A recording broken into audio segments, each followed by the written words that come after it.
सभी को नमस्ते and welcome for joining us in the series of nature guide webinar series. इस webinar series श्रृंखला में आज का हमारा टॉपिक है हिमालय के कीट।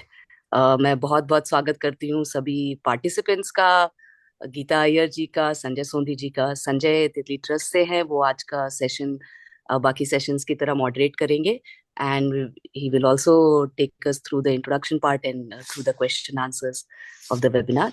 So Sanjay, over to you. शुरू करते हैं हम वेबिनार। थैंक्स आकांक्षा। तो मैं ज़्यादा वक्त नहीं लूँगा इसमें। बेसिकली आज का सेशन जो है डॉक्टर गीता अय्यर ले रही है। गीता पुरानी मित्र है, मैं मोर देन 10 साल से उनको जानता हूँ। और वो बायोलॉजी टीचर रह चुकी है ऋषि वैली स्कूल में, और उसके बाद वो सह्याद्री स्कूल पूना के पास वहाँ प्रिंसिपल थी। अब बेसिकली वो नेचर एजुकेटर और राइटर हैं। काफ़ी किताबें लिखी हैं उन्होंने इंसेक्ट्स या कीट पे। और शायद बहुत कम लोग हैं जिनको मैं मिला हूँ जो इंसेक्ट की दुनिया में या कीट की दुनिया से के बारे में इतना पैशनेट हैं। और मैंने उनके साथ बहुत सारे फील्ड ट्रिप्स किए हैं वेस्टर्न ईस्टर्न हिमालयाज में। और हर वक्त गीता का कीटों की दुनिया में वो घुसी रहती हैं। तो आई थिंक ये हमारे लिए बहुत अच्छा मौका है कि हम उनके साथ कीटों की दुनिया में घुसें। तो over to you Gita. Thank you Sanjay.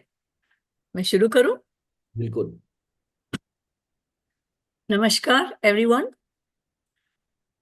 तो मैं शुरुआत करूंगी एक बात से कि अक्सर ये अंग्रेजी बोलने वाले हैं ना, वो जब बोलते हैं इंसेक्ट तो उस इंसेक्ट में सभी आ जाते हैं। अर्थवर्म को भी इंसेक्ट बोलते हैं, मिलीपीड को इंसेक्ट बोलते हैं, स्पाइडर को इंसेक्ट बोलते हैं। इंसेक्ट के साथ काफी कुछ प्राणियों को इंसेक्ट बोलते हैं। तो मैंने सोचा हिंदी में कुछ अलग होगा, लेकिन मैंने देखी है कि ये बीमारी हिंदी में भी चलती है। क्योंकि मैंने देखा है कि इंसेक्ट को हिंदी में कीट बोलते हैं। अगर आप बोले कीड़ा तो ये जैसा अंग्रेजी जैसा हो जाता है कि कीड़े में अर्थवर्म भी आ जाएंगे, स्पाइडर भी आ जाएंगे, हाँ सब कुछ। तो कीट और कीड़ा में अलग है। तो कीट क्या होते हैं ये जानना बहुत जरूरी है। तो चलिए देखते हैं कीट क्या है। आपको कीट को पहचानना है कि कभी कभी कुछ कीट आप समझेंगे ये स्पाइडर है, ये वो कीट होंगे, या कीट स्पाइडर के जैसा होता है, स्पाइडर कीट के जैसा होता है।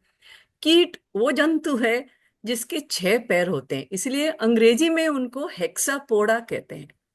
सारे कुछ कोई भी कीट ले लो, उसके 6 पैर ही होते हैं। और यही उनकी पहचान है कि अगर उनमें 6 से ज्यादा पैर हो, टांग हो, तो वो कीट नहीं होते, कीड़े होंगे। क्या स्पाइडर होंगे, या मिलीपीड होंगे, या और कुछ होंगे। और कीट के इतने जाति हैं कि उनको 27 वर्ग में, उनको हम अंग्रेजी में ऑर्डर्स बोलते हैं, 27 वर्ग में बांटा गया है। अब इतने सारे हैं तो मैं आपको 27 वर्ग थोड़ी बता सकती हूँ। तो कुछ जो अक्सर देखने को मिलते हैं और जो ज्यादा नंबर्स में होते हैं, उनके बारे में मैं आज आपको थोड़ा सा बताऊंगी। लेकिन पहले ये जानना जरूरी है कि आप कीट को फील्ड में कैसे पहचान करेंगे। तो कीट को पहचान करने के लिए ये 3 अगर आप देखेंगे तो उसकी शरीर रचना देखनी होगी। तो उसका एक हेड है, सर है, और बीच में जो है थोरैक्स है, उसको आप हिंदी में वक्ष बोलते हो। और तीसरा उसका अंग है एब्डोमेन, जिसको आप उदर बोलते हो। ये जरूरी है क्योंकि अक्सर काफी कीट और स्पाइडर में बहुत कंफ्यूजन रहता है। तो स्पाइडर की हेड और थोरैक्स अलग अलग नहीं रहती है, सर और वक्ष दोनों मिलके सेफलोथोरैक्स बन जाता है। अगर आप मिलीपीड लेंगे तो उसमें तो हेड दिखाई देता है, बाकी सारे वजन शरीर एक ही रहता है। तो कीट को पहचानने के लिए आपका पहला एक पॉइंट है कि उनके 6 पैर होते हैं और उनके शरीर 3 अंगों में बांटे जाते हैं, हेड, थोरैक्स और एब्डोमेन। इसके अलावा उनके आकार, रंग पंखों की संख्या और पंखों के प्रकार, एंटेने की और स्थान, शरीर रचना, व्यवहार, पोषण और जीवन चक्र, इन सबको मिला के इनमें जो अलग अलग डिफरेंसेस होती हैं, उनके ऊपर उन्हें 27 वर्गों में बांटा गया है। लेकिन एक बड़ी और इम्पॉर्टेंट चीज जो उनके बारे में है, वो उनका लाइफ साइकिल है, जीवन चक्र है। अब कीट में दो प्रकार के जीवन चक्र पाए जाते हैं। एक होता है, हम उसको कंप्लीट मेटामॉर्फोसिस बोलते हैं, या हिंदी में बोला जाए तो उसको पूर्ण काया पलट। इनमें जो अंडे होते हैं, अंडे से लार्वा निकलते हैं, और लार्वा दो प्रकार के होते हैं कि कैटरपिलर होता है पहले, प्यूपा होता है उसके बाद। इसके बारे में तो आपने पहले ही सुना होगा जब आपको वो तितली और मौज के बारे में जो सेमिनार हुई थी। तो कैटरपिलर, प्यूपा और उससे अडल्ट निकलता है। और दूसरे कुछ कीट होते हैं जैसे आपके टिड्डे हैं, उनमें अपूर्ण काया पलट होता है, मतलब इनकम्प्लीट मेटामॉर्फोसिस।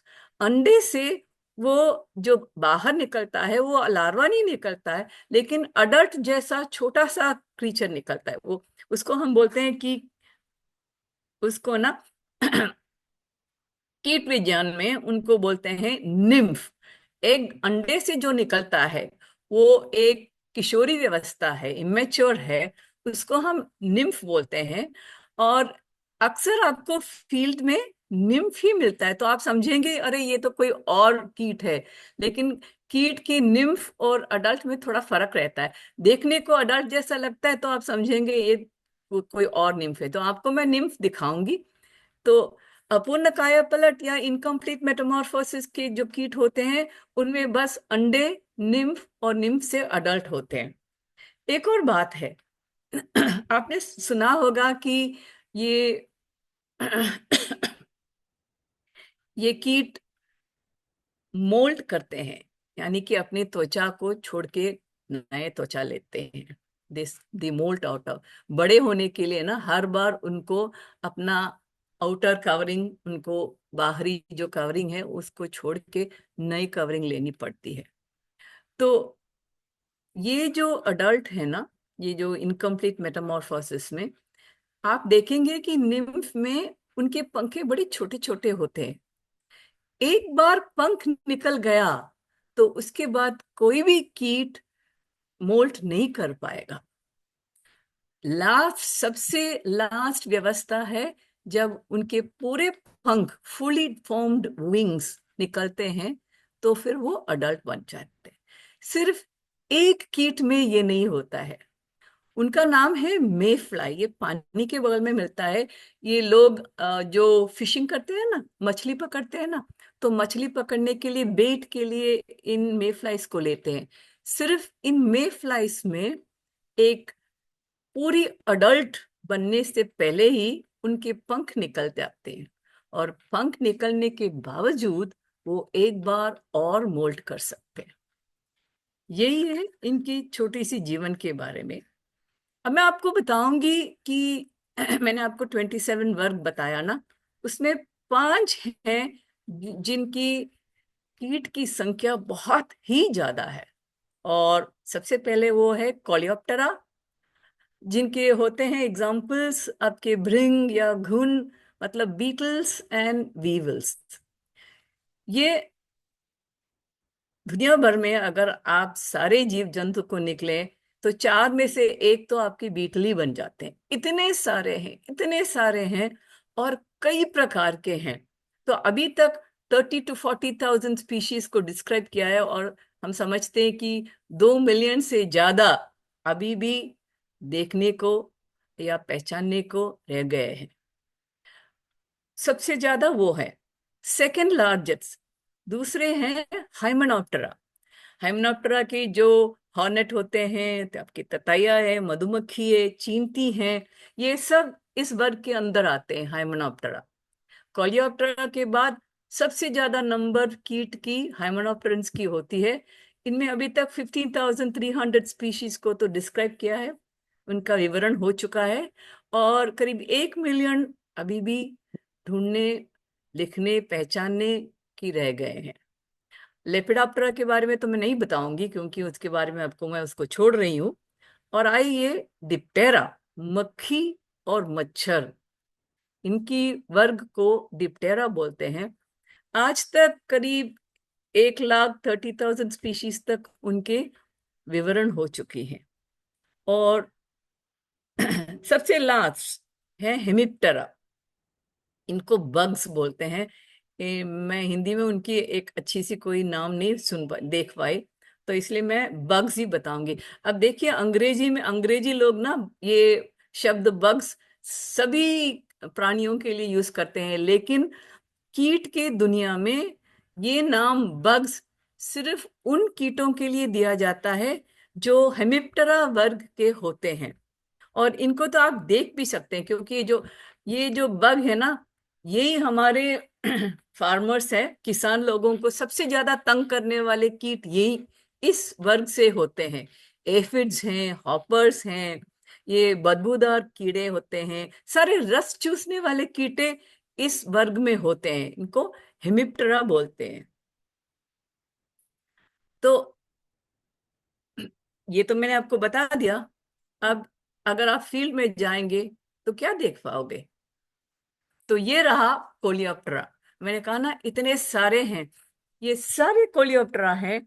इनमें आप देखोगे तो ये इसको मेलॉइड भृंग बोलते हैं।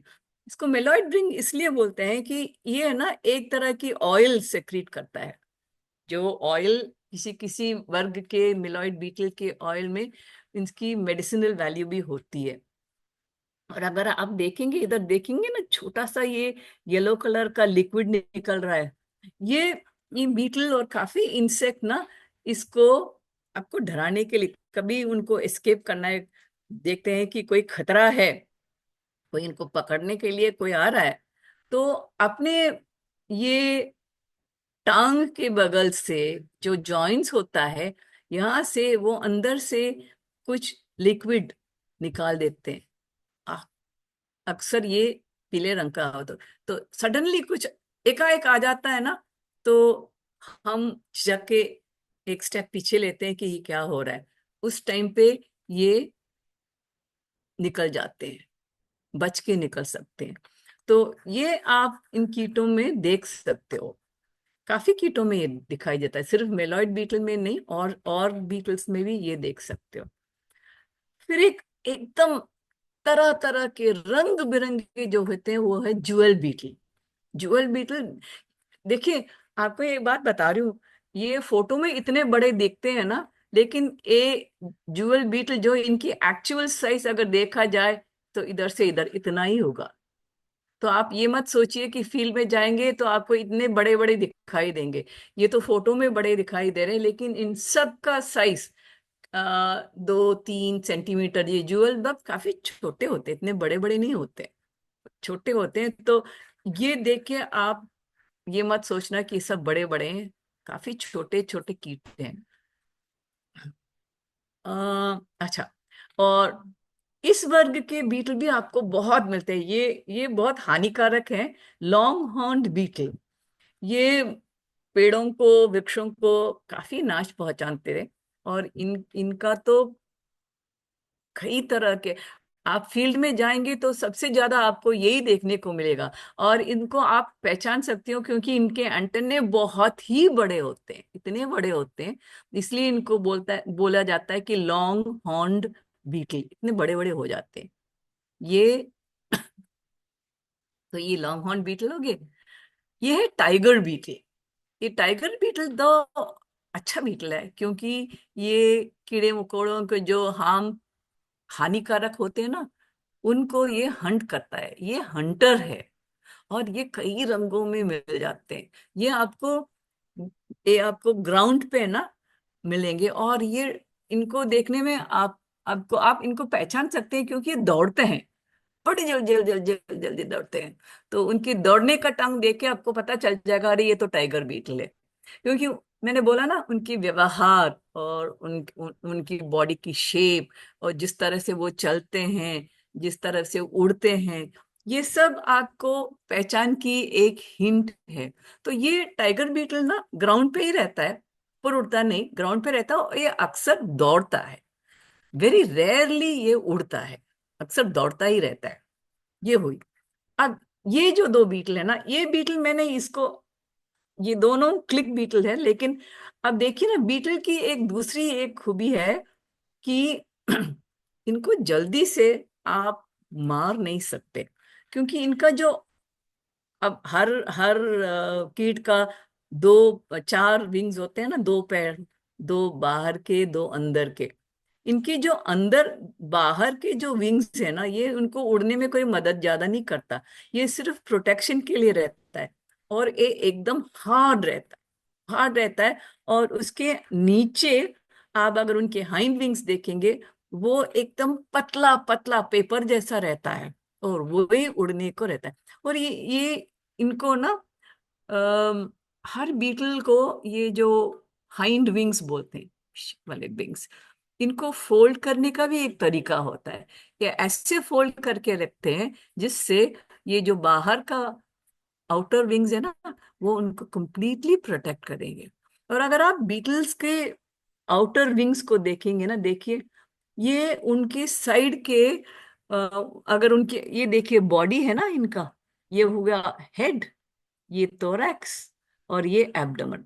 और इसके साइड पे हर सेगमेंट, इसको बोलते हैं सेगमेंट, हर सेगमेंट के साइड पे उनको हवा अंदर लेने के लिए, ब्रीदिंग के लिए एक ओपनिंग रहता है, छोटा सा छेद रहता है, जिसके अंदर से उनके अंदर ट्यूब्स चलते हैं।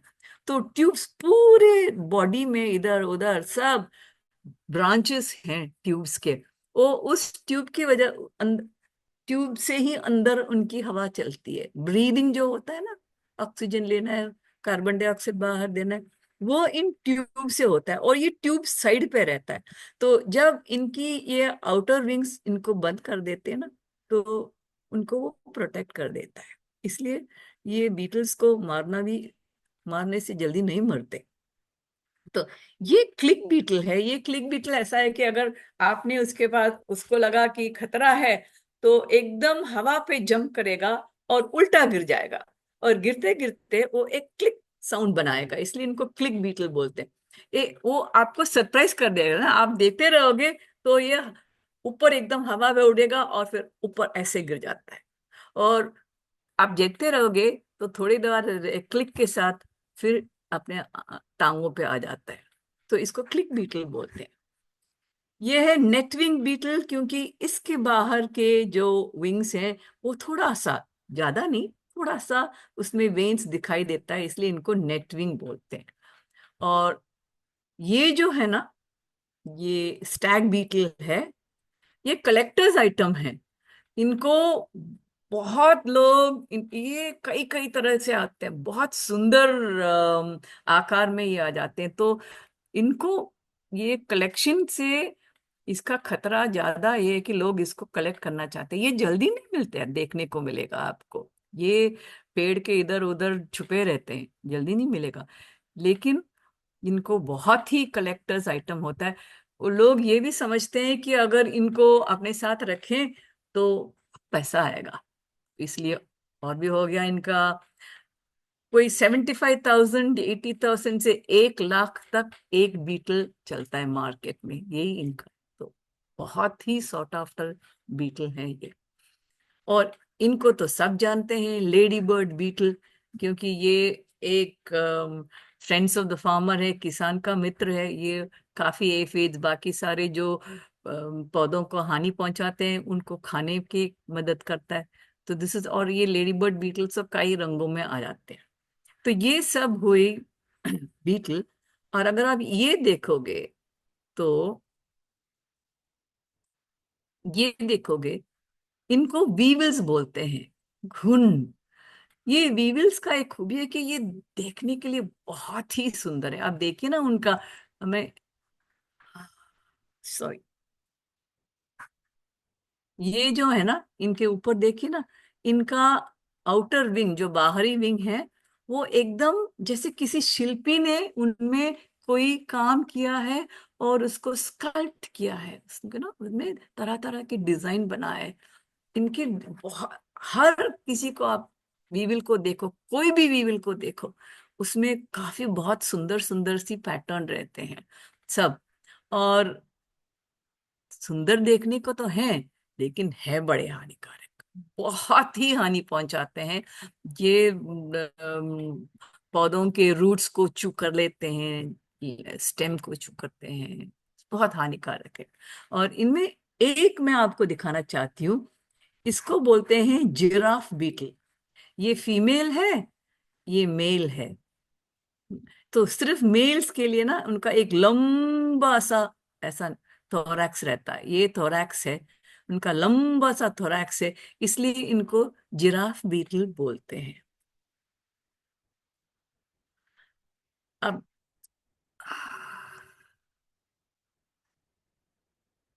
बीटल्स में बहुत बड़ी एक फैमिली जो है वो होता है लीफ बीटल्स। इनको बोलते हैं क्राइसोमेलिड बीटल। ये लीफ बीटल जैसा इनका नाम है, ये भी काफी हानिकारक है, और ये पत्तों को बहुत पसंद करते हैं, इसीलिए पत्तों को चू करके चू करके चू करके उन्हीं पे खाना खाते रहते हैं, इसलिए इनको लीफ बीटल्स होता है। आप देख सकते हो कितने तरह के लीफ बीटल्स हैं। और ये रहा आपका गोबर भृंग, गोबर डंग बीटल्स।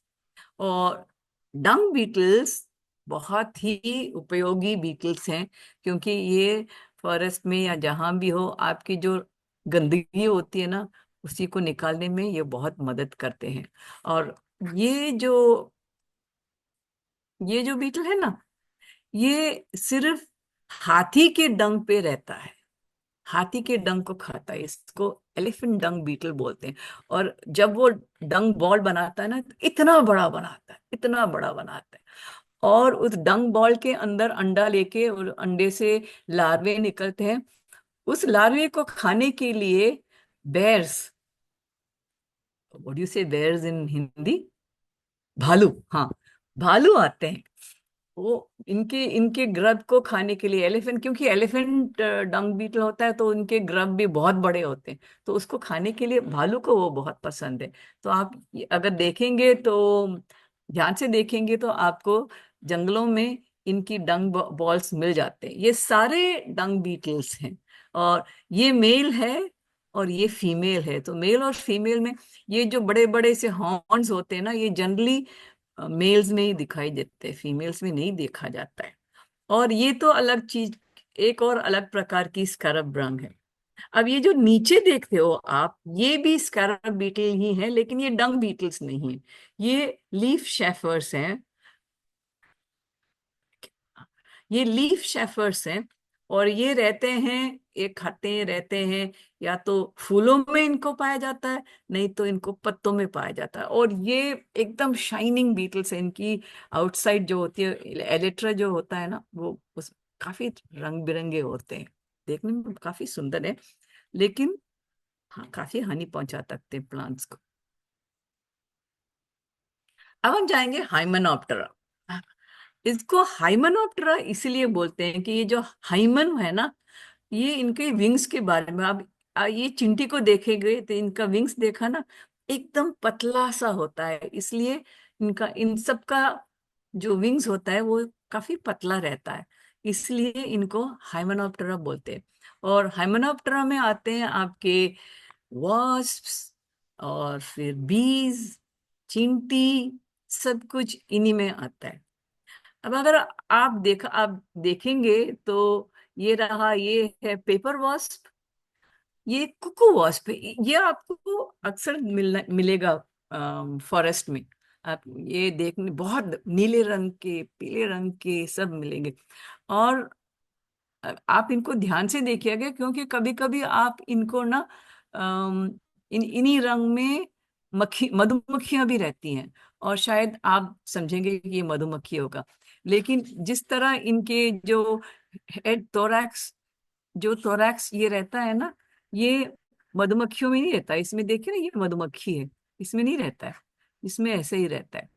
ये इसको कुकू वॉस्प इसलिए बोलते हैं क्योंकि ये दूसरे वॉस्प के ना, जो मड वॉस्प होते हैं, जो मिट्टी से अपना घोंसला बनाते हैं, उनके अंदर जाके उनके जो अंडे वंडे हैं वो सब निकाल के ना अपने अंडा उसमें डाल जाते हैं। जैसे कुकू वो कौवे के घोंसले पे अपना अंडा डाल देता है ना, वैसे ये भी बाकी वॉस्प के उसमें अंडे देते हैं।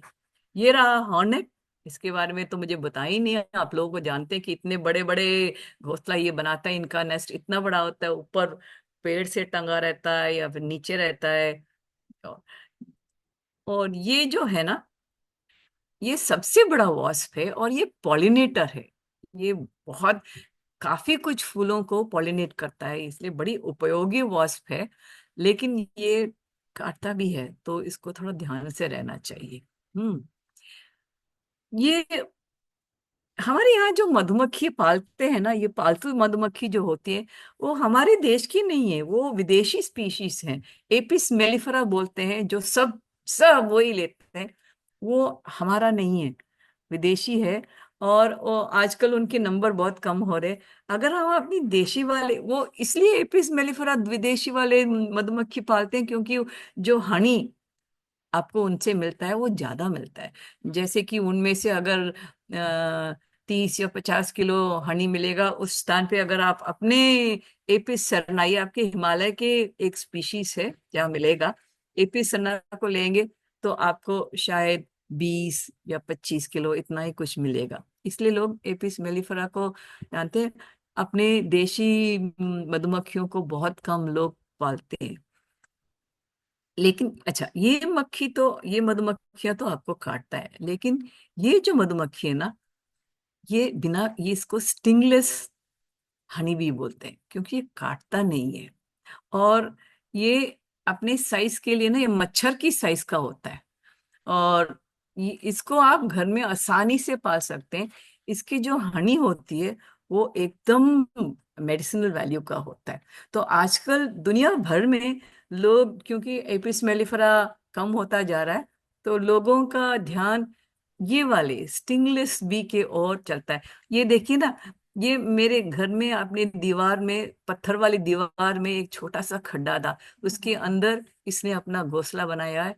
ये देखिए, ये उसका पोलन सब लेके रखा है। ये this is stingless honey bee. और आप दूसरे आप देखेंगे तो ये चींटी भी हाइमेनोप्टेरा के हैं। अब चींटी को देखिए, चींटी कई प्रकार के होते हैं। आपने देखा होगा कि ये आम के पेड़ के ऊपर वो चींटी घोंसला बनाता है ना, ये बहुत ही कॉमन है। वो इकोफिला बोलते हैं उसको, इकोफिला स्मैरेग्डिना। और वो काटता बहुत है। उसका क्वीन, वो देखने के लिए एक ऑरेंजिश ऑरेंजिश वाला चिंटी रहता है। लेकिन उसका क्वीन जो है ऐसा है, दिस इज दी इकोफिला क्वीन। उसने अंडे डाल के रखे हैं। ये हमारी बनाना, हमारे यहाँ एक बनाना प्लांट था, उसकी बनाना के पत्ते के अंदर जाके उसने अंडे डाले थे। तो ये क्वीन है। ये जो एंट है ना, इसकी इसकी जिनकी ऐसे गैस्टर ऐसे होती है, इनकी एब्डोमेन ऐसे होती है, इनको क्रेमेटोगैस्टर बोलते हैं। एक प्रकार के क्रेमेटोगैस्टर अपने पेड़ पे घोंसला बनाता है। और जब वो घोंसला बना के निकल जाता है ना, उसके अंदर एक रूफस वुड पे करा के खुद अपना अंडा डाल के उसके अंदर रहता है। तो ये सब देखने के लिए बड़ी दिलचस्पी होती है।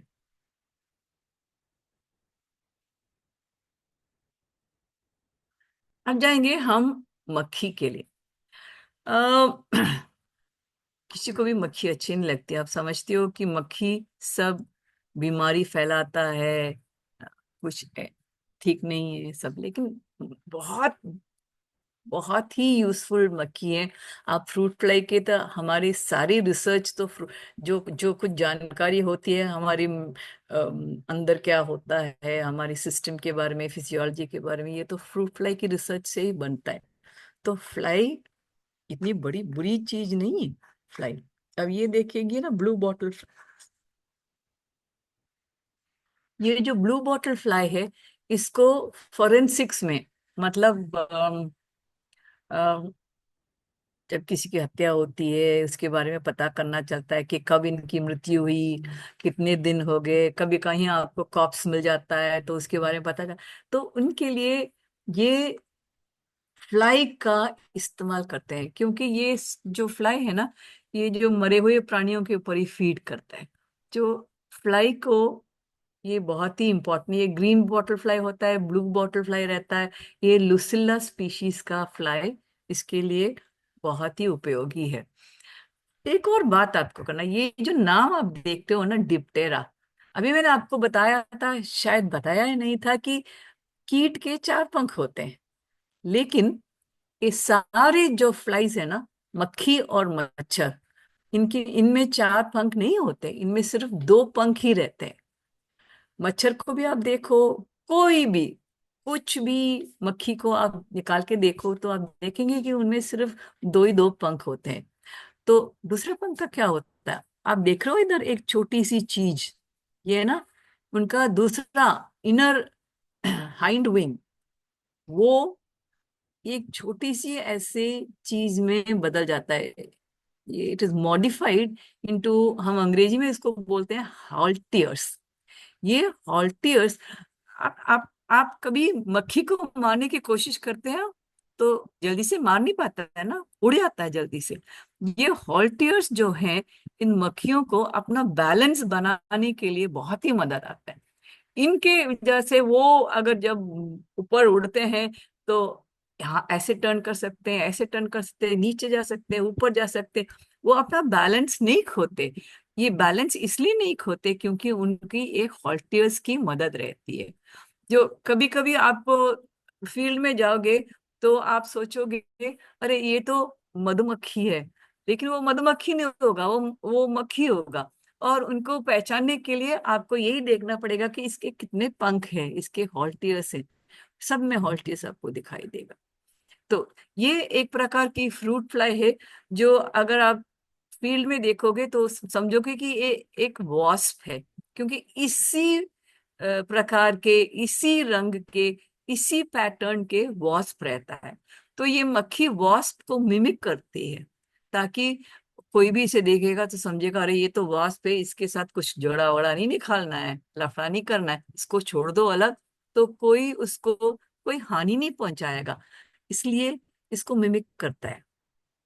ये है ओरिएंटल फ्रूट फ्लाई। अब फ्रूट फ्लाई के बारे में तो सब जानते हैं, इसलिए मैं कुछ नहीं कहूंगी। ये है हॉवर फ्लाई या फ्लावर फ्लाई। ये फूलों में रहता है और ये is a very important pollinator. ये, और दुख की बात है कि रिसर्चर्स बोलते हैं कि इनके नंबर कम होते जा रहे हैं। वो मैं भी कह सकती हूँ, क्योंकि मेरे बैकयार्ड में 3-3 हॉवरफ्लाई होते थे। 205 में मैं यहाँ आई थी तो इतने सारे होते थे, और आज एक भी नहीं है। क्योंकि मेरे चारों ओर है ना, हैबिटेट का डिस्ट्रक्शन इतना हो रहा है, इतना हो रहा है, पेड़ काटे जाते हैं, पौधे को रहने के लिए कोई जगह ही नहीं रहता है। तो उसके इफेक्ट ये हो रहा है कि ये फ्लावर फ्लाई कम हो रहे हैं, और ये हमारे लिए अच्छी बात नहीं है। ये है रॉबर फ्लाई, और जैसा इनका नाम है रॉबर फ्लाई, ये तो पकड़ता है और कीड़ों को, अ, इसके बारे में अभी नहीं बताऊंगी, बाद में बताती हूँ। और ये है स्टिल्ट लेग फ्लाई। इसका जैसे आपने देखा होगा ना, लोग लकड़ी के ऊपर चलते रहते हैं, वैसे इसका लंबा सा टांग है, इसलिए इसको स्टिल्ट लेग फ्लाई बोलते हैं। ये हुई हेमिप्टेरा, जो मैंने बोला ना, वो रस चूसने वाले, पौधों से रस चूसने वाले सारे के सारे कीट को हेमिप्टेरा बोलते हैं। अब देखिए, ये जो है, इनमें से कुछ आपको अ, अक्सर देखने को मिलेगा, मैंने वही डाली है। ये देखिए, इसको देख के आप समझेंगे कि ये मौत पतंगा है, मौत है, ये मौत नहीं है, ये मौत बग है। अब इसकी शरीर की आकर्षण देखो, इनके सबके आंख देखो, आंख किधर है, इनका हेड देखो, ऐसा है। मौत का ऐसा नहीं रहता है, सिर्फ इसका विंग्स जो है, पंख जो है, देखने को मौत जैसा है, ये मौत बग है। और ये कई रंगों में आता है। एक तो मैंने अभी, ये तो पवलगर में मैंने देखा था, ये कई रंगों में आता है, ब्राउन, बड़ी सुंदर सुंदर रंगों में आता है, ये मौत बग है। ये भी बहुत चूसता है प्लांट्स को, हानिकारक है, लेकिन देखने में काफी सुंदर है। इसको आप लोग, अक्सर लोग मेरे को कहते हैं बीटल, जूल बीटल बोलते हैं, ये बीटल नहीं है, ये बग है। अच्छा, आप बीटल और बग के कैसे पहचान कैसे करेंगे? इसमें उतना नहीं दिखता, लेकिन आप देखोगे तो इन बग्स के आधे पंख के आधे जगह में सॉफ्ट रहता है और आधा पार्ट हार्ड रहता है। काफी कुछ इस फोटो में उतनी अच्छी तरह से नहीं दिख रहा है आपको, लेकिन इनके जो पिछले भाग होते हैं ना, नीचे वाले भाग, इनके पंख सॉफ्ट रहते हैं, हार्ड नहीं रहता है। उसी से आपको पहचान होगा कि ये बीटल है या ये बग है। और आप समझते हो कि सब सब कीट में हेड है, थोरैक्स है, एब्डोमेन है। अभी इन दोनों को देखो, ये एक अडल्ट है, फीमेल है, स्केल इंसेक्ट है। ये काफी हानिकारक है। ये स्केल इंसेक्ट है।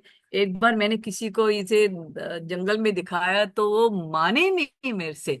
संजय ने कहा कि ये हो ही नहीं सकता है, ये तो कीट ही नहीं है। खैर, मैं आज उनको दिखाने वाले के लाई हूँ कि ये स्केल इंसेक्ट है, और ये भी स्केल इंसेक्ट है। ये जो स्केल इंसेक्ट है ना, वो आपको देखने के लिए एकदम हेड थोरैक्स वाले कीट जैसे नहीं दिखाई देंगे, लेकिन है। क्योंकि इनके व्यवहार को देखो, इनकी रहने की रहन सहन को अगर आप देखेंगे तो वो बिल्कुल कीट जैसा ही होता है। ये जो है, ये तीनों पानी में रहते हैं। ये तो पानी से ऊपर आ जाता है, लेकिन ये सब पानी में रहने वाले। ये इनको बैक स्विमर कहते हैं, क्योंकि अपने पीठ पे ये तैरता है, ऐसे आगे नहीं तैरता। पीठ पे आगे बैक स्विमिंग करते हैं ना आप लोग, जो जो जो तैरते हैं तो अपने पीठ पे तैरते हैं ना, वैसे ये तो अक्सर अपनी पीठ पे तैरता है। और इसकी जो जो तीसरी टांग है ना, वो बिल्कुल जो आप ओर्स बोलते हो ना, बोट में जाते के ओर्स, ये ओर्स जैसा रहता है। ये है पॉन्ड स्केटर। ये पॉन्ड स्केटर इसको खाता है, इसका ये एनिमी है। ये पॉन्ड स्केटर पानी के ऊपर ऐसा ही चलता है। वो पानी के नीचे नहीं जाता है, स्विम नहीं करता है, पानी में चलता है।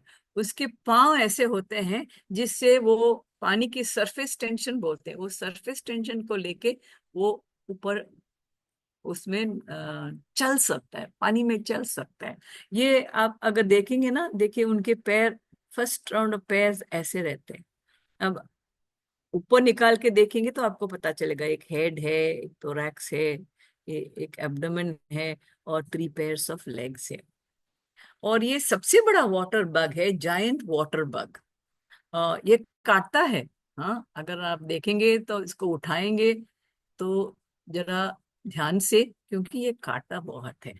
ये पानी में ही रहता है, लेटोसेरस इसका नाम है। ये सारे एक्वाटिक है। अब ये जो है ना, इसका इस जाति के बग को काफी कुछ असैसिन बग बोलते हैं। आप देखते हो इसके जो माउथ पार्ट है ना, ऐसा आता है। ये इससे हानिकारक कीट को विनाश करता है। दिस इज ये क्या बोलते हैं, ये किसानों का दोस्त है, क्योंकि वो जो जो कीट नाश करते हैं उनके पौधों को, ये उनके ऊपर ये खाता है। ये इसको मॉथ्स बहुत पसंद होते हैं। अगर हम मॉथ स्क्रीन लगाते हैं ना, तो मॉथ स्क्रीन में अक्सर ये पहुंच जाता है, असैसिन बग्स होते हैं। और ये खाता है इसको। ये जो है ना, फ्रॉग हॉपर। अब काफी हॉपर्स होते हैं, लीफ हॉपर्स हैं, प्लांट हॉपर्स हैं, फ्रॉग हॉपर्स हैं। ये फ्रॉग हॉपर इसलिए कहा जाता है क्योंकि ये फ्रॉग जैसे चलता है। अच्छा, am I audible? Am I listening? Am I going too fast? Can somebody give me feedback? No, no, you're audible. Just ensure you're keeping 15 minutes for Q&A at the end. That's all. How many more time? How much time do I still have? We can keep it going, but it's 7:15. Oops. Yeah. Okay. तो I just, अच्छा जवाब तो मैं जल्दी जल्दी निकल जाऊंगी, क्योंकि मुझे आपको एक दो कहानियां सुनानी है। तो ये है आपके टिड्डे वाले कीट, आप देख सकते हो। और ये तो ग्रास हॉपर है, और ये इनको लॉन्ग हॉर्न ग्रास हॉपर बोलते हैं, लेकिन ये ग्रास हॉपर नहीं है, ये टेटिगोनिड है। तो इनके, और ये क्रिकेट है देखने के लिए। आपने बोला था ना कि अडल्ट और निम्फ में क्या फर्क है, तो ये निम्फ है। जो इन आप देखते हो ना, इनकी विंग्स अभी डेवलप नहीं हुए हैं, तो ये सारे निम्फ से। इनके बारे में मैं बाद में बताऊंगी, क्योंकि काफी कुछ इंसेक्ट ऐसे होते हैं जो अपने अंडे एक स्टॉक पे लगाते हैं। ये लेस विंग है, इसके बारे में मैं टाइम हो तो बताती हूँ। ये फिग वॉस्प है, अंजीर। फिग इज अंजीर ना, am I right Sanjay? Yes. Okay. Fig ये फिग वॉस्प है, और इनकी कहानी बहुत ही सुंदर है। क्योंकि जब वो अंजीर बड़ा हो जाता है ना, तो उसके उसके ये जो स्टेम है, यहाँ एक छोटा सा छेद रहता है। इस छेद से ये जो वास्प है वो अंदर, फीमेल वास्प अंदर जाती है। आ, और अंदर जाके उसकी फूल में अंडे डालती है। अंडे डाल के वो मर जाती है। लेकिन जब वो अंदर आती है तो वो किसी और अंजीर के फूल से आती है, तो उसके पाँवों में, पैरों में, ऊपर नीचे सब में पोलेंस रहता है। तो वो आके इसको अंडे लगा के वो फ्लावर्स को पॉलिनेट करके वो मर जाती है। और फिर वो जब अंडे बड़े होते हैं, तो अंडे में से निकलते हैं मेल और फीमेल। और वो मेल फीमेल को अंदर ही अंदर फर्टिलाइज करता है, दोनों रहते हैं। और ये फीमेल्स के अंदर बहुत सारे अंडे हो जाते हैं। उसी टाइम जैसे ही ये बड़े होके अंडे उसके आते हैं, उसी टाइम ये फ्लावर भी बड़ा होता है, तो उसमें पोलेंस आ जाते हैं। तो ये पोलेंस सब वो फीमेल के बॉडी के सब में रह जाता है। अब ये मेल क्या करता है मालूम? अब ये जो फीमेल हो गया, फर्टिलाइज हो गया, इसके अंदर अंडे हैं, तो इसको बाहर निकलना है, नहीं किसी और फूल पे जाना है, नहीं तो वो अंडे नहीं डाल सकते। तो वो मेल इसके लिए एक छेद बनाता है, जिससे वो फीमेल बाहर निकल जाए। वो जब फीमेल बाहर निकल जाता है तो मेल मर जाता है, और ये फीमेल अंडों के साथ किसी और अंजीर के फूल को ढूंढ के जाएगी, और उधर से फिर उनका साइकिल होगा। ऐसा है कि अंजीर के जो स्पीशीज हैं और ये फिग वॉस्प स्पीशीज हैं, वो मिले जुले होने चाहिए। एक फिग वॉस्प एक स्पीशीज ऑफ अंजीर को ही इसके अंदर ही रह सकता है, दूसरे का स्पीशीज नहीं है।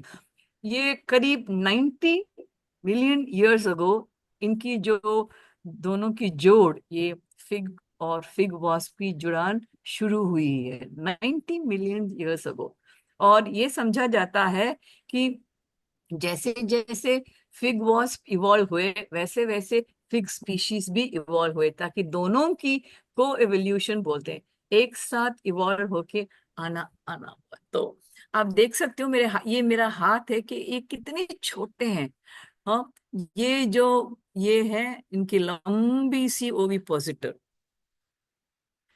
इतना, जिसका ये ओविपोसिटर होता है यही फीमेल है, मेल का ये होता नहीं। ये ओविपोसिटर इसलिए है, इसको है ना अंडे डालने के लिए ये इसकी जरूरत है, इसकी तौर से ही अंडे इन फूलों के अंदर डाला जाता है। अब ये हुई इस बीटल है, ये भी लीफ बीटल है, इसको हम कछुआ बीटल बोलते हैं। अब इस कछुआ बीटल की कुछ खूबियां ऐसी है कि जब ये ये कछुआ है ना, ये जो ये पौधों पे फीड करता है, तो पौधे में एक ऐसे सब्सटेंस होते हैं जिसको बोलते हैं पेक्टिन। और ये पेक्टिन को ये डाइजेस्ट नहीं कर पाता, तो इसके लिए उसको एक माइक्रो ऑर्गेनिज्म की जरूरत है।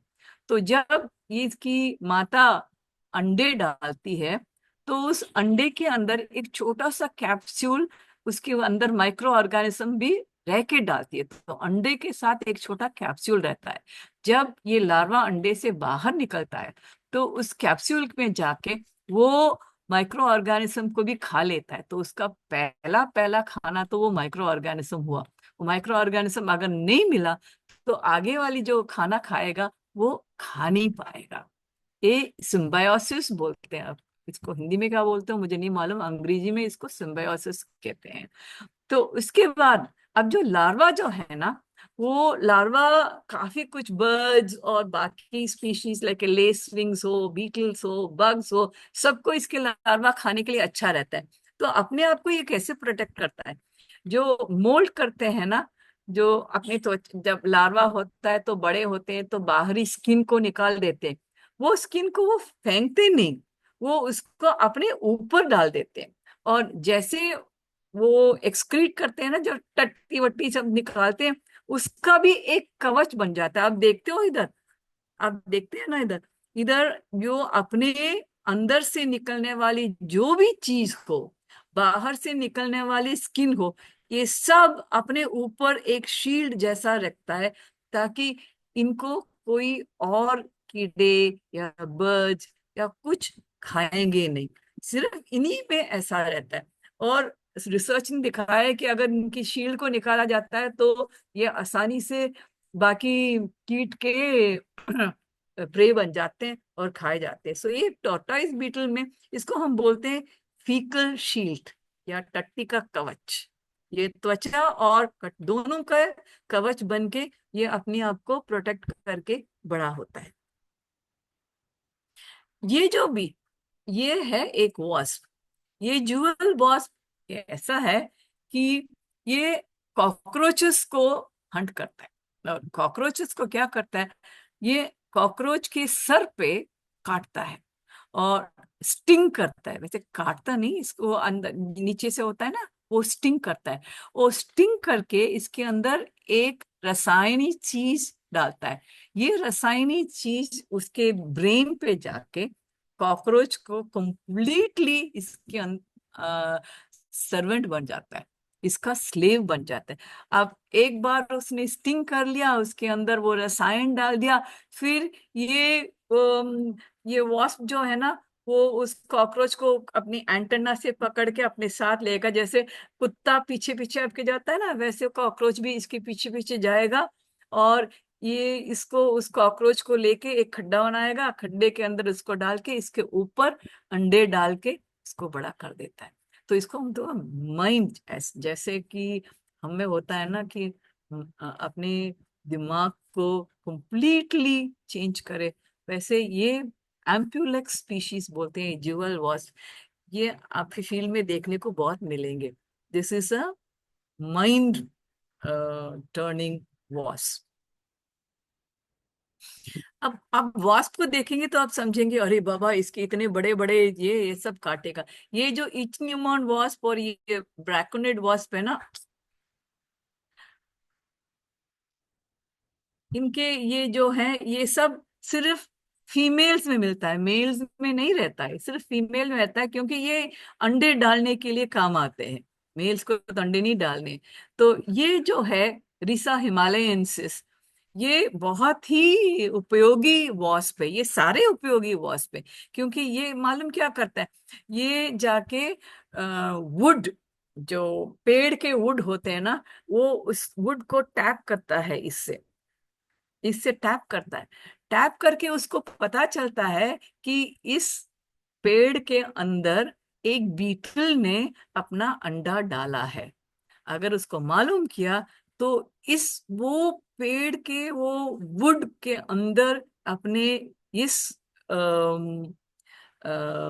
ओविपोजिटर को लेके उस अंडे या उस बीटल के लार्वे के ऊपर अपना अंडा डाल देता है, ताकि इसके अंडा उस लार्वे को खा के बड़ा हो जाएगा।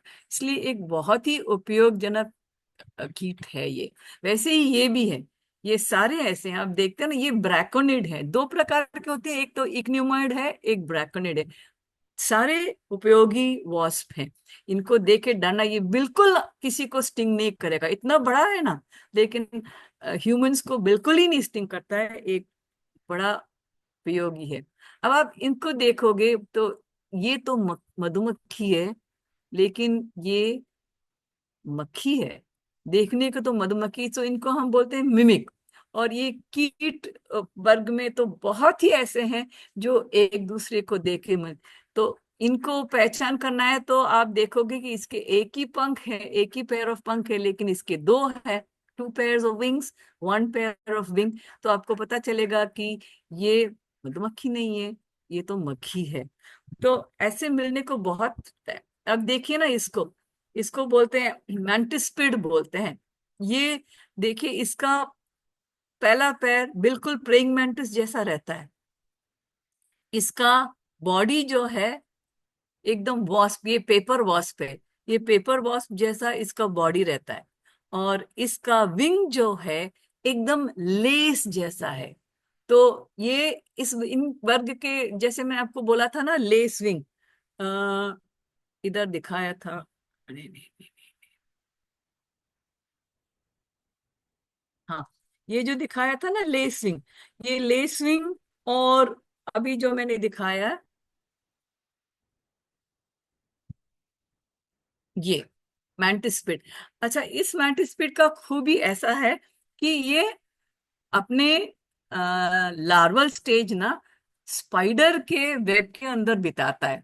तो जब ये अंडे डालता है, तो अंडे से जो पहली लार्वा जो निकलती है, वो बैठे रहते है कि कहाँ स्पाइडर आता है। जैसे ही स्पाइडर को देखा ना, स्पाइडर के ऊपर कूद के उसके साथ चलती है। जब स्पाइडर वेब में गया, उसने अंडे डाले, तो इस ये उसके अंडे को खा के अंडे में अपना अंडा डाल के बड़े होती है। कभी कभी ये स्पाइडर के पीछे पीछे जाते हैं। कभी अगर स्पाइडर के ऊपर चल गए और अगर वो स्पाइडर मेल स्पाइडर हुआ, तो वो फिर फीमेल को देखेंगे और उस मेल से फीमेल के अंदर खो देंगे। कई कई तो ऐसे ही देखेंगे कि स्पाइडर अपना एक केस लेके जाता है ना, तो वो एक केस के लिए देखते रहेंगे, और जब जैसे ही एक केस जाएंगे, एक केस को देखेंगे, तो उसके अंदर जाके लार्वा उसके अंदर जाके उसके एक केस में ही फीड करके, उनके अंडों में फीड करके बड़ा होता है। तो ये इनमें काफी स्पीशीज हैं जो अलग अलग, या तो स्पाइडर के ऊपर जाते हैं या फिर उनके अंडे के केस के ऊपर जाते हैं। अब इसी प्रकार के हैं ये जो है, लेसविंग आपने देखा, ये मैंटिस्पिड देखा, इसी जात के हैं यही दोनों। अब इसको आप फील्ड में देखोगे तो आप शायद सोचोगे कि ये ड्रैगन फ्लाई है, लेकिन आप देखोगे कि ये ड्रैगन फ्लाई नहीं है, क्योंकि इसका एंटेना इतना बड़ा है ना। और इसके पंख को देखो, ऐसा होता है, इसका पंख अलग रहता है। तो ड्रैगन फ्लाई को मिमिक करता है एक आउल फ्लाई, और ये डैमसल फ्लाई है, इस डैमसल फ्लाई को मिमिक करता है एंट लायन। ये सारे एंट लायन, ये आउल फ्लाई, ये लेसविंग, ये मैंटिस्पिड, सारे एक वर्ग के हैं जिनको हम बोलते हैं न्यूरोप्टरा। न्यूरोप्टरा मतलब इनके सारे विंग्स को देखिए ना, इनका नेट जैसा रहता है, सारे नेटेड है, तो इनको नेट विंग्ड इंसेक्ट्स बोलते हैं। तो ये एंट लायन देखने के लिए डैमसल फ्लाई जैसे लगता है, और ये आउल फ्लाई देखने के लिए ये ड्रैगन फ्लाई जैसा लगता है। ये सब आपको अपने फील्ड में मिलेंगे। अब देखिए एंटलाइन, इसको एंटलाइन क्यों बोलते हैं? क्योंकि इसके एंटलाइन के जो लार्वा है ना, यही एंटलाइन लार्वा है। ये ये अपने सैम में एक ऐसे कोन जैसे बन के बना के इसके नीचे रहता है, इसके नीचे रहता है। और जैसे ही कोई एंट्स आते हैं ना, तो वो इसमें स्लिप होके गिर जाते हैं, तो ऊपर से आके उसको खा लेता है। क्योंकि इसका लार्वा एंट्स को खाता है, इसलिए इसका नाम एंट लाइन हुआ। ये आपको देखने को फील्ड में बहुत मिलेगा। और अगर आपने एक छोटा सा छींटी लेके इधर डाला ना, तो आप इसको बाहर आके ना, इसके देखिए ना, ये दोनों बाहर आएंगे, बाहर आके ऐसे खा के एकदम फटाफट खा के जाने के लिए। मेरे स्कूल में मेरे बच्चे सब, उनकी कंपटीशन होती थी कि कितना एंट लायन एंट्स ये खा पाएगा, और उनके बहुत सारे बड़े मजेदार कंपटीशन होते थे इसको लेके। बच्चों को खेलने के लिए बहुत मजा आता है इसके साथ। हाँ, तो फिर मैं अपना टॉक इधर ही बंद कर दूं। Sanjay, am I on time? हाँ Gita, at 7:30, but we will need some time for questions. हाँ, तो आई एम फिनिशिंग। तो मैं Okay, यही ठीक यही है। खत्म करूंगी कि ये देखिए, सॉरी, अजीब वो करीब इंसेक्ट होते हैं, और भी बहुत हैं। तो मैंने कुछ इधर, ये सारे इंसेक्ट हैं, एक एक से दूसरे अलग। तो thank you very much for listening. शुक्रिया। Thank you Geeta, for interesting, बहुत ही इंटरेस्टिंग टॉक। बहुत सारी चीज़ें मुझे भी सीखने को मिली। और अब हम क्वेश्चंस के लिए ओपन करते हैं। अगर लोगों को क्वेश्चन है तो वो चैट बॉक्स में टाइप कर सकते हैं। एंड या म्यूट करके हाँ, बोल भी सकते हैं। या पूछ भी सकते हैं। गीता, मेरे तरफ से एक क्वेश्चन है। हाँ। हम बहुत बार सुनते हैं कि पूरी दुनिया में हम्म। इंसेक्ट की पॉपुलेशन, कीट के पॉपुलेशंस डिक्लाइन हो रहे हैं। हम्म। इंडिया में हमारे पास कुछ इंफॉर्मेशन है कि कीट की नहीं दुनिया है। क्या? नहीं, कोई नहीं कर रहा है काम। तो हमारे अगर पास सिर्फ मधुमक्खियों के बारे में इंफॉर्मेशन है, मधुमक्खियों के सिवाय बाकी किसी का कोई कोई ऑर्गेनाइज रिसर्च हमारे कंट्री में नहीं हो रहा है। हमारे कंट्री में तो इंसेक्ट को घृणा से देखते हैं। हम ये नहीं समझते हैं कि अगर ये नहीं है तो आज हमारा खाना कहाँ से आएगा, हमारा मेडिसिन कहाँ से आएगा, ये हमारा हैबिटेट को कौन प्रोटेक्ट करेगा। हम ये नहीं सोचते, हम सिर्फ घृणा के साथ उनको देखते, प्यार से कहाँ देखते। तो फिर हुई ना रिसर्च की बात। बहुत कम लोग, मैं आपको ये बताऊं कि मीनिंगफुल रिसर्च इनकी बिहेवियर के बारे में सिर्फ इंडियन इंस्टीट्यूट ऑफ खड़गपुर में होता है, बाकी कहीं और मैंने टेक्नोलॉजी का कोई ज्यादातर नहीं देखा। लेकिन ये ना, आप हमारे एंटोमोलॉजिस्ट को भी कुछ कह नहीं सकते, क्योंकि एंटोमोलॉजी का अगर रिसर्च करना है तो पैसा चाहिए ना। कौन दे रहा है पैसा? There is no money for research on insects. Taxonomy के रिसर्च के लिए कोई पैसा नहीं दे रहा। बिना पैसे के ये सारे रिसर्च कैसे हो सकती है? ये भी तो एक बात है। कोई हाँ, रिसर्च नहीं करना बड़ा चाहता। प्रॉब्लम है इसमें। बहुत ही प्रॉब्लम है। रिसर्च नहीं, पैसा नहीं है, परमिशन, अगर आप कहीं से पैसा भी ढूंढ के निकालो तो परमिशन नहीं देते हैं ना। अगर आप इंसेक्ट को कलेक्ट नहीं कर सकते, आप इंसेक्ट को देख नहीं सकते, अंदर फॉरेस्ट के अंदर जाके नहीं कंटिन्यूस उनको मॉनिटरिंग करना है ना। मॉनिटरिंग करने के लिए आपको मॉनिटरिंग स्टेशन, मॉनिटरिंग इक्विपमेंट, कितनी सारी चीजों की जरूरत है। उन सब के लिए परमिशन की जरूरत है ना। तो कौन परमिशन दे रहा है इनको, इनके इनको सीखने के लिए? हम, अब मैं क्या बोलूं आपको। ये एक सवाल है संतोष रॉय से हाँ। कि आपने बोला था कि मे फ्लाई यूज होता है फिशिंग बेट के लिए। ही से हाँ। कैडिस फ्लाई और do you mean mayfly? No no, even mayflies, mayflies, stoneflies, बहुत। मे फ्लाइज भी, not caddis fly, mayfly. Dev Thakur question पूछ रहा है, what is the significance of insects in the context of biodiversity? क्यों बचाना है, क्यों बचाने की जरूरत है इनको? इसका मतलब मेरी मेरी टॉक में कोई कुछ आपको मिला ही नहीं। हाँ, अगर आप ये मेरे से पूछ रहे हो। अरे बंदे, आपको खाना कहाँ से मिलेगा अगर इंसेक्ट नहीं है तो? बोलो। पॉलिनेटर्स कौन है? इंसेक्ट है पॉलिनेटर्स। आपके बैट्स, एनिमल्स, वो सब बहुत कम करते हैं। सब कुछ पॉलिनेशन इंसेक्ट्स की ओर से होता है। बीज, मॉथ, बीज, फ्लाइज एंड मॉथ्स, ये तीन होते हैं जंगलों में सबसे इंपॉर्टेंट पॉलिनेटर्स। ये सिर्फ पॉलिनेशन। दूसरा, आपका हैबिटेट कौन बनाता है? टाइगर बनाता है क्या? हाँ, आप टाइगर को बचा रहे हो?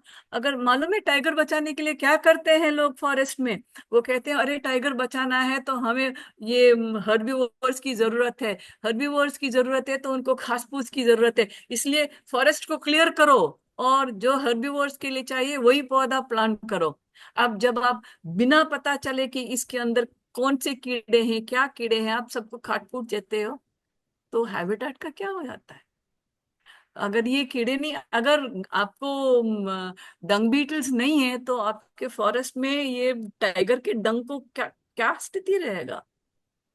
आपको हैबिटेट बनाना है तो आपको कीड़ों के आ- हिंदी में बोलती हूँ ना, तो इसलिए मैं उतना नहीं आपको कह पा रही हूँ कि जितना मैं अंग्रेजी में कह सकती हूँ। लेकिन अगर ये कीड़े नहीं है तो आपका हैबिटेट नहीं रहेगा, आपका एनवायरनमेंट खराब होगा। अब एक और बात मैं आपको बताऊंगी कि कीड़े, कीट, मैं भी कीड़े बोल रही हूँ। ये जो कीट है ना, आप सब समझ इनको घृणा के साथ देखते हो। क्यों घृणा के साथ देखते हो? कहते हो कि ये मच्छर हैं, मच्छर रोग फैलाते हैं। क्या आप लोग रोग नहीं फैलाते हो? हाँ, सिर्फ मच्छर रोग? क्या मच्छर रोग फैलाने के लिए? तो वो तो अपना काम कर रहा है ना, उसको उसको तो वो फीमेल्स की तो खून चूसना है, मेल को तो पॉलिनेट करना है। मेल मच्छर तो फूल फूल में चलते हैं, आपके अंदर नहीं चलते। क्या आपके अंदर रोग के माइक्रो ऑर्गेनिज्म नहीं है? जब आप खांसी करते हो तो क्या आप स्प्रेड नहीं करते हो? मक्खियां आपके घर के अंदर क्यों आते? क्योंकि आप गंदगी रखते हो ना। अगर आप साफ रहते हो तो मक्खियां क्यों आती है? मक्खियां तो अच्छे हैं क्योंकि वो आपकी गंदगी को मैन्योर में बदल देते हैं। और इस मैन्योर के बदलते वक्त में उनके अंदर कोई माइक्रो ऑर्गेनिज्म रहता है। आप गंदे रहते हो तो आपके खाने के ऊपर आके रहता है। आप मक्खियों को क्यों ये कहते हो? व्हाई यू ब्लेमिंग मक्खी? Don't blame. मच्छर क्यों काटते हो? आपको मच्छर क्यों आता है? क्योंकि आपने अपने हैबिटेट को ठीक तरह से नहीं रखा। आपने पानी को बहना नहीं दिया। हाँ, इधर डैम बना दो। डैम क्या, अरे पानी बहने वाले जगह पे ऊपर आप जाके घर बना देते हो। हाँ, और फिर कहते हो कि मच्छर आते हैं। और मच्छर नहीं होते तो कुछ चीजें नहीं होती। आपको मालूम है कि अफ्रीका में एक ट्राइब है जो मच्छर के पैनकेक्स बना के खाते हैं? कोई ऐसी चीज नहीं है।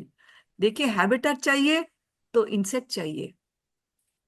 आपको खाना चाहिए तो इंसेक्ट चाहिए। और भी बहुत आप देखिए ना।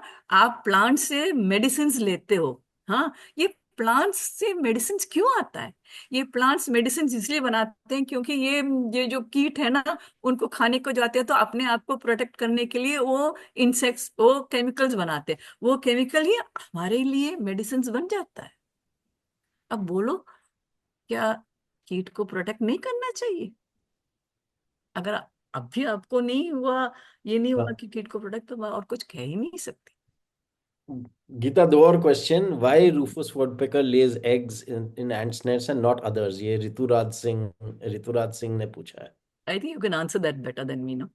You answer. No, the way the ants, जिस प्रकार से वो चींटी वो घोंसला बनाते हैं ना, तो उनके लिए प्रोटेक्शन रहता है। और ये over the year evolutionary habit होगा, मुझे नहीं मालूम क्यों है। वो दूसरे में मैं पक्षियों के बारे में उतना नहीं सोचती जितना मैं कीट के बारे में सोचती एक और क्वेश्चन है संजय से कि फॉरेस्ट फायर का क्या इम्पैक्ट होता है इंसेक्ट्स पे? हूँ। Very nice question. आपको मालूम है कि कुछ बीटल्स ऐसे होते हैं जो फॉरेस्ट फायर से बेनिफिट होते हैं। वो वो तो ये पेड़ के जो वुड है ना, वुड के अंदर ही वो अपने अंडे डालते हैं। तो उनके लिए ये जो बर्न्ड वुड होता है ना, उसी को वो खा पाते हैं। तो उनको बोलते हैं पायरोफिलिस बीटल्स। वो सिर्फ बर्न्ट फॉरेस्ट में चलते हैं। हाँ, लेकिन बर्न्ट फॉरेस्ट से काफी कुछ इनका भी नुकसान होता है, जैसे किसी और का भी होता है। लेकिन there are some insects which favour burnt forests. Rahul has asked a question. Have there been insect focused conservation activities in India? Most of the time, we see conservation efforts focused towards large mammals. Well, you answered your own question. कहाँ है? और हम अब शुरू हो रहा है। कोई कहीं कहीं कोई पोस्टर बना रहा है, तो कोई बुकलेट बना रहा है, तो कुछ कुछ होता है।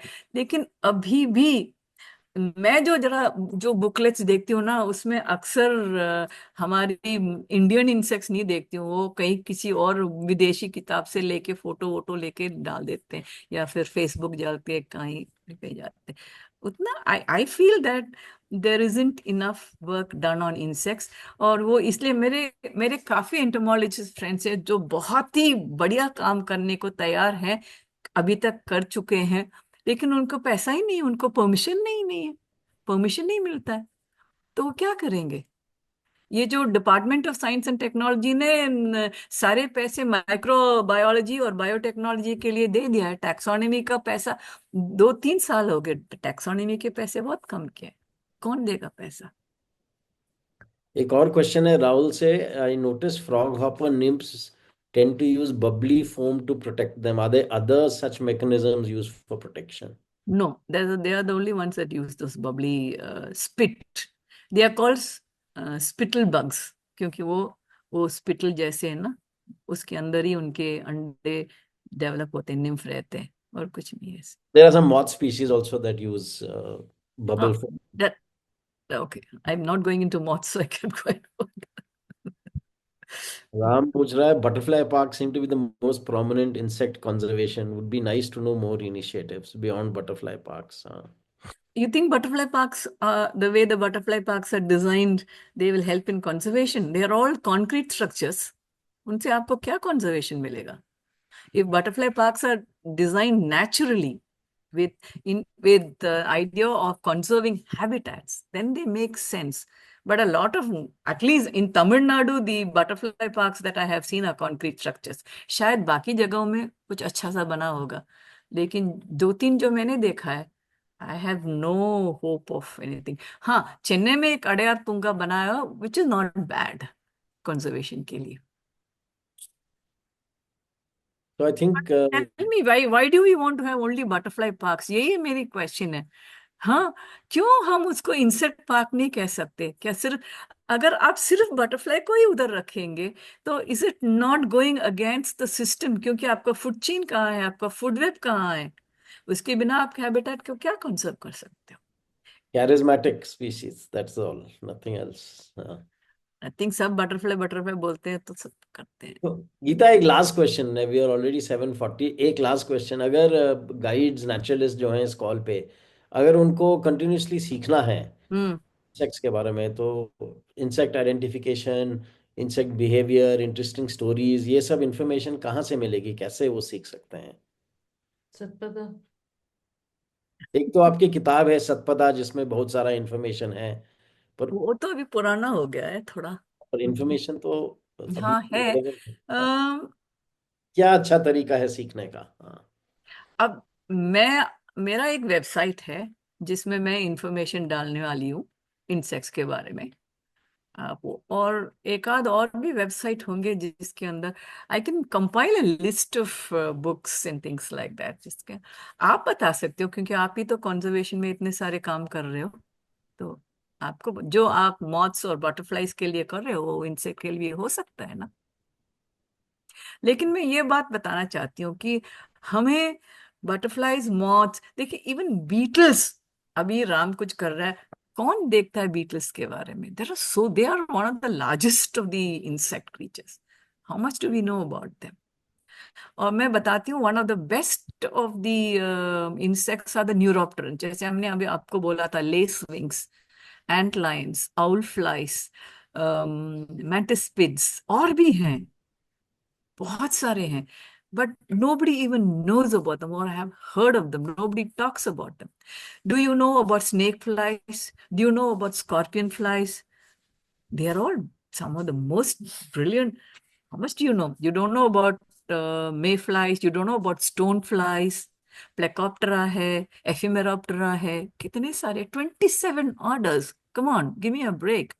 We don't even seem to know much, and we are only talking about what, one odd Lepidoptera, right? Then dragonflies, so Odonata.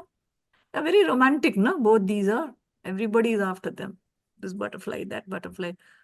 Lekin even there, how many people are doing migration of butterflies? How many are doing migration of that? I was very happy to note that the Indian Institute of Kharagpur has got the latest research on dragonfly migration. Did you know that? It's your alma mater. They've got, and they are the only ones who seem to be doing some of the nice works on insects. I don't know what NCBS is doing. Yes, I know Krishna Megh is doing something on butterfly migration, but he did. That's in the past. I don't know whether he's continuing. Someone else has to pick it up. Somebody from A-Tree does work, I know, on insects. I think last question, Geeta. Khaja Mohammed is saying, I'm volunteering for WWF. I would like to add this kind of insect conservation as we do Moth Week in the month of June, July. What would be the best time to get in to do this? I mean, just some ideas in terms of what can be done for insect conservation. Yeah, I mean, I can't tell you from the top of my head. It needs a little bit of thinking, because it's not like, you'll see some insects during some seasons, some insects during other seasons and things like that. But it's a wonderful idea. If you can kickstart something like that, it'll catch on. Somebody needs to start it. So if you're willing to start it, I'm willing to get into a conversation with you over what we can do about it, but not just this minute. Can I share your email ID on the group? People can write into you in case. Yes, please. You may. This is Geeta's email ID. Which one are you sharing? Copse वाला। Okay. Sanjay, can you share it to everyone instead of host and panelist? Now it can. Yeah, Ram has shared it to everyone. So I think 7:45 हो गया है, and I think I would like to. May I know how many guides have joined this? I mean, I didn't look at the participants or anything like that. I was busy. 30 or 32 right now. They are 24 They're all guides? guides, naturalists, everybody. मतलब Okay. people.